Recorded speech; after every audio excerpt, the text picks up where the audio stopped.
اس کے بعد تلمیح، یہاں پر اکثر طلبہ غلطی کرتے ہیں۔ اگر پیپر کے اندر یہ سوال آ جائے تو اس میں اکثر اوقات بچے غلطی کرتے ہیں، غلطی لفظ نہیں ہے، غلطی ہے۔ تلمیح کے لغوی معنی ہیں اشارہ کرنا۔ شعری اصطلاح میں تلمیح سے مراد ہے کہ ایک لفظ یا مجموعہ الفاظ کے ذریعے کسی تاریخی، سیاسی، اخلاقی یا مذہبی واقعے کی طرف اشارہ کیا جائے۔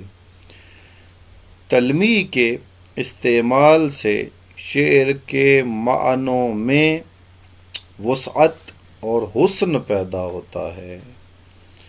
مطالعہ شعر کے بعد پورا واقعہ قاری کے ذہن میں تازہ ہو جاتا ہے، یعنی جب وہ لفظ جس میں کسی واقعہ کی طرف اشارہ کیا جاتا ہے، جب وہ قاری یعنی پڑھنے والا اس کو پڑھتا ہے تو اس کے ذہن میں پورا واقعہ دوبارہ سے تازہ ہو جاتا ہے۔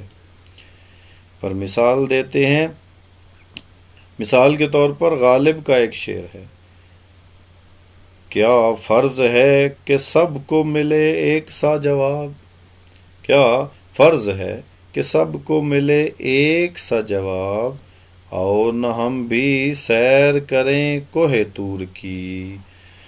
تو یہاں پر اس شعر میں اس واقعہ کی طرف اشارہ ہے جو حضرت موسیٰ علیہ السلام نے کوہ طور پر چڑھ کر اللہ تعالیٰ کو دیکھنے کی خواہش کی تھی۔